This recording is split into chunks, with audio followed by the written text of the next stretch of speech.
Hi, my name's Peyton Combs. It's January 24th, 2025 in the spring semester, and this is my head to toe assessment. I'm going to start by scanning the room.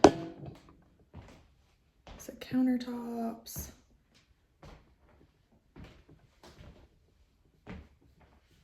All the way around. There's my patient. The floors.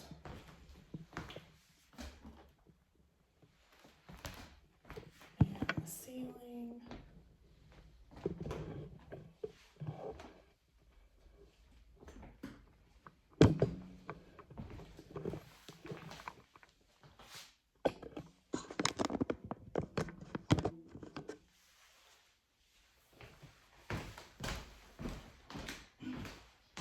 So we're going to start by assessing the patient's skin on his head, neck, face, posterior, anterior, chest, and abdomen. We're looking for color, temperature, texture, turgor, edema, and for any scars, bruises, lesions, or nevi. Overall, the patient's skin is normal for ethnicity. It's warm, dry, and intact, and there's no edema, scars, bruises, lesions, or nevi noted. Next, I'm going to assess his head. It is normocephalic, symmetrical, and midline. We're going to move on to assessing his scalp and hair. So his hair is brown in color, fine in texture, and there's unequal hair distribution noted. And I'm going to palpate for any tenderness, depressions, or lesions. Is that tender? No. Okay. And there's no infestations noted. Next, I'm going to go ahead and palpate his temporal arteries for tenderness. Is that tender? No. Okay. And I'm going to move on to assessing the lymph nodes in his head and neck. So we're going to start with preauricular, postauricular, occipital, submandibular, submantle, tonsillar, anterior cervical, posterior cervical, and supraclavicular. Any tenderness? No. Okay, I'm going to go ahead and assess for TMJ. So if you'll open and clench your jaw and move side to side. Any tenderness? No. Okay, and no crepitus or subluxation noted. Now I'm going to assess for cranial nerve 5, the trigeminal nerve. We're going to assess for sensory and motor. So for motor, I'm going to have you open and clench your jaw again. And for sensory, close your eyes and tell me where you feel my touch. Cheek, chin, forehead, cheek, nose. Okay, so cranial nerve 5 is intact. Next, I'm going to assess cranial nerve 7, the trigeminal nerve. So will you smile, frown, raise your eyebrows, puff out your cheeks, and poke your lips? So cranial nerve 7 is intact. Next, I'm going to assess the patient's ears. I'm looking for symmetry, no deformities or lesions on either side. I'm going to go ahead and palpate the pinna and tragus of both ears for tenderness. Is that tender? No. No deformities are noted. I'm going to go ahead and inspect his ears for his tympanic membrane and auditory canals on each side. So his tympanic membranes are translucent and pearly gray, and his auditory canals are clear bilaterally. Next, we're going to assess the cranial nerve 8 vestibulocochlear. So if you can cover the ear opposite of the side that I'm standing and tell me what you hear me say. 1, 2, 3. Okay, and we'll do the other side. ABC. Okay, so cranial nerve 8 is intact. Next, I'm going to perform the Weber test. So if you can tell me if you hear this more on one side or the other, or if it's equal bilaterally. Equal. Okay, we're going to do the Rene test. The Weber test was for lateralization. Now we're going to do the Rene test. So tell me when you no longer hear the ringing. Now. Hang on. Now. Now. Okay, and the other side. Now. Now. Okay, so air conduction is greater than bone conduction bilaterally. Now we're going to go ahead and assess the patient's eyes. I'm looking at his eyebrows, eyelashes for any palpebral fissures, and looking at his sclera and conjunctiva. So his sclera is white. His conjunctiva is pink with no lesions or discharge noted. I'm going to go ahead and assess cranial nerve 2, the optic nerve, by using the Snellen chart. Normally I would stand 6 feet away, Then I'm going to have you cover your left eye and read the lowest line you can see. LTFPH, Cover your right eye, read the lowest line you can see. LTFPH, And both eyes open. LTFPH. Okay, so patient has 20/20 vision. Next, I'm going to assess his peripheral vision. So if you'll cover your right eye while I cover mine, and then let me know what numbers I'm holding up. 3, Okay, and switch. 2, Okay, so patient has good peripheral vision. Next, I'm going to assess cranial nerve 3 oculomotor. So I'm going to have you look at the wall past me while I shine this bright light in your eyes. Normally, I'd have the lights dimmed for this. Okay, so cranial nerve 3 is intact. Next, I'm going to assess for convergence and accommodation. So again, if you'll look at that back wall and then follow my finger all the way to your nose.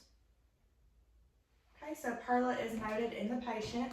Next, I'm going to assess cranial nerves 3 oculomotor again, cranial nerve 4 trochlear, and cranial nerve 6 abducens. So if you'll follow my finger in the 6 cardinal directions.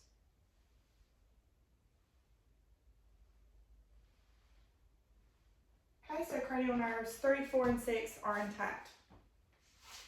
Next, I'm going to assess the patient's red reflex. Normally, I would dim the lights for this as well. We're going to look in each eye. So his red reflex, macula, and optic disc are all present bilaterally.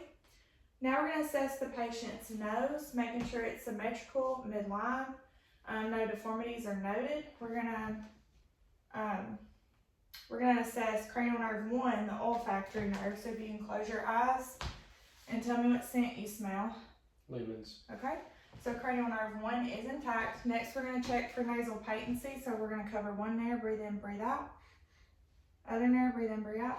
So nasal patency is intact. Now I'm going to palpate his frontal and maxillary sinuses for any tenderness. Is that tender? No. Okay. Now I'm going to assess the patient's mouth and throat. With the mouth, I'm looking at his lips, teeth, gums, buccal mucosa, palate, tongue, under the tongue, posterior pharynx, and tonsils. So if you can look up and open your mouth. So his mucosal membranes are pink and moist, and say ah. And his tonsils are graded +1. Now we're going to assess cranial nerve 9, glossopharyngeal, and cranial nerve 10, the vagus nerve. So if you'll open your mouth again and say ah. So uvula rises and falls with phonation, and cranial nerves 9 and 10 are intact. Next, we're going to assess cranial nerve 12, the hypoglossal nerve. So if you'll stick out your tongue, lift it up, down, side to side. Okay, and no fasciculations are noted, and cranial nerve 12 is intact. Next, we're going to assess the patient's neck. I'm going to palpate, make sure his trachea is midline, not deviated, it's symmetrical, and I'm going to go ahead and palpate for his thyroid gland, if you can swallow for me. Okay, and I'm going to go ahead and palpate for his carotid arteries while I'm here, which are 2+ bilaterally. Now I'm going to assess for any bruise in his carotid arteries. If you can hold your breath while I do this, we're going to assess with or auscultate with the bell on my stethoscope. Okay, hold your breath on this side. Okay, so no bruise were auscultated. Next, I'm going to assess the patient's posterior and anterior chest. So I'm going to have you turn around. We're going to do posterior first. So at this time, I'm looking for any signs of respiratory distress, any retractions, tripod positioning, nasal flaring, retractions to kidney or cyanosis. None are noted. He is symmetrical. We're going to go ahead and palpate for equal chest rise and fall. So if you can take a deep breath for me. Okay, so patient has equal chest rise and fall. Now I'm going to palpate for tactile fremitus. If you can say 99 when you feel my touch. 99, 99, 99, 99. Okay, we're going to go ahead and percuss each lung field in the intercostal space.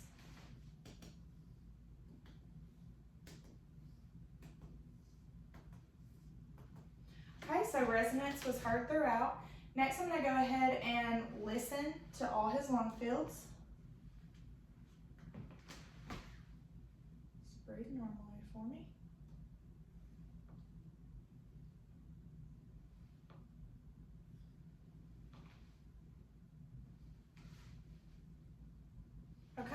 Next, I'm going to test for egophony. So if you can say EE each time you feel my stethoscope. E E E E E E E E E E. Okay. Now we're going to test for bronchophony. So if you can say 99. 99, 99, 99, 99, 99, 99. Okay. Now we're going to assess for whisper pectoriloquy. So if you can whisper 99. 99.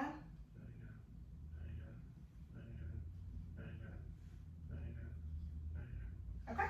Now I'm going to have you go ahead and turn back around. Again, we're making sure everything is symmetrical. I'm going to palpate for equal chest rise and fall. So if you can take a deep breath. Okay, so patient has equal chest rise and fall. We're going to palpate for tactile fremitus again. If you could say 99. 99, 99, 99, 99. Okay, and then I'm going to go ahead and take a listen to his anterior chest.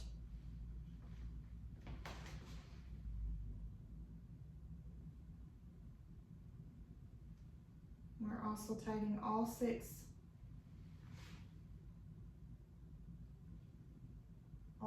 lung sounds and the 2 lateral. Okay, so his lung sounds are clear and equal bilaterally on his posterior and anterior chest. Now I'm going to go ahead and listen to your heart. So we're going to listen to each valve and we're checking for any extra heart tones or heart murmurs. I'm going to listen with the bell and diaphragm on my stethoscope. We're going to start with the bell. We're going to start at the aortic valve, which is in the second intercostal space on the right. Then we're going to do pulmonic, which is second intercostal space on the left. Erb's point, third intercostal space on the left. Tricuspid, fourth intercostal space on the left. And mitral, which is fifth intercostal space mid-clavicular line. We're going to switch the diaphragm, aortic, pulmonic, tricuspid, Erb's point, tricuspid, and mitral. And we're going to palpate for the point of maximum impulse, which would be his PMI in the fifth left intercostal space mid-clavicular line. And normally I would listen to this for a full minute, but for the sake of time, we're just going to say his heart rate is 68 and he seems to be in a regular rhythm. S1 and S2 are noted. Okay, now I'm going to have you go ahead and lie down for me, but keep your head at a 30 to 45 degree angle. We're going to assess for JVD. So if you'll turn your head to the left and then to the right. So no JVD is noted. Okay, you can relax. Now I'm just assessing the patient's chest for any heaves or lifts, and none are noted. I'm going to go ahead and palpate for any thrills over his valves. So we're going to start with aortic, pulmonic, Erb's, tricuspid, and mitral. Now I'm going to go ahead and listen to him while he's lying flat, starting with the bell and my stethoscope again. Aortic, pulmonic, Erb's point, tricuspid, and mitral. Switching to my diaphragm, aortic, pulmonic, Erb's point, tricuspid, and mitral. Now I'm going to go ahead and auscultate for any bruise with the bell of my stethoscope over his arteries. We're going to start with the aorta, and then renal, iliac, and femoral, and no bruise are auscultated. Next, I'm going to assess the patient's abdomen. It is flat and symmetrical. I'm going to go ahead and listen to all quadrants for his bowel sounds.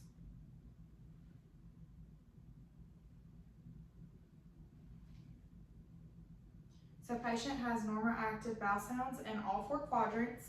Now I'm going to go ahead and percuss each quadrant.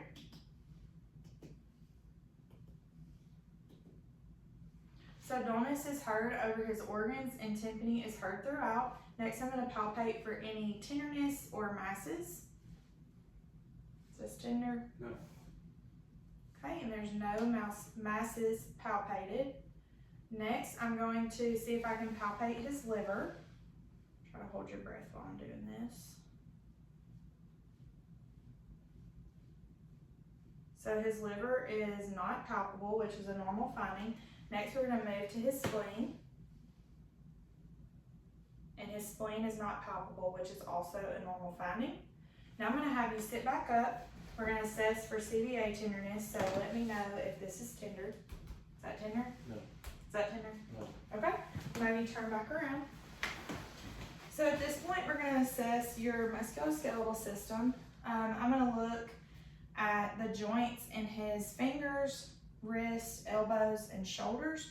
We're looking for any redness, tenderness, edema, any crepitus or nodules. So we're going to start with his fingers. We're going to look at capillary refill. It's less than 3 seconds bilaterally. Palpating his radial pulses or 2+ bilaterally. And we're going to go ahead and assess your range of motion in your fingers. So if you'll follow me with flexion, extension, hyperextension, abduction, adduction, thumb opposition. And then your wrist, we're going to do flexion, extension, hyperextension, ulnar deviation, radial deviation, and rotation. Okay, and then your elbows, we're going to do flexion, extension, hyperextension. And then our shoulders, we're going to do flexion, extension, hyperextension. Okay, next I'm going to assess your strength. So we're going to move to your hands. Grip my hands, so he has 5 out of 5 strength in his hands. We're going to do biceps and triceps. If you'll push up, push down against resistance. So biceps and triceps are 5 out of 5 strength. We're going to do his shoulder girdle. So if you'll hold your arms out like a T, push up towards the ceiling, and then push down. So his shoulder girdle is 5 out of 5 strength. Next, we're going to assess cranial nerve 11, the accessory muscle. So if you will push up against resistance on my hands. Okay, so cranial nerve 11 is intact. Next, we're going to assess the patient's cerebral coordination. So we're going to start with serial finger opposition. So if you will touch each finger with your thumb as quickly as you can, and then flip your hands back and forth quickly on your thighs. Okay, and then we'll do the finger-to-finger test. Touch my finger, touch your nose. Touch my finger, touch your nose. Touch my finger, touch your nose. Touch my finger, touch your nose. Okay, next we're going to test for graphesthesia. So if you will close your eyes, I'm just going to move this over here, and hold out your hands and tell me what number I draw on your hand. 3. Okay, and the other? 7. Okay, next we're going to test for stereognosia. So if you will identify this object. Paperclip. And your other hand. Coin. Okay, good job. Okay. Now we are going to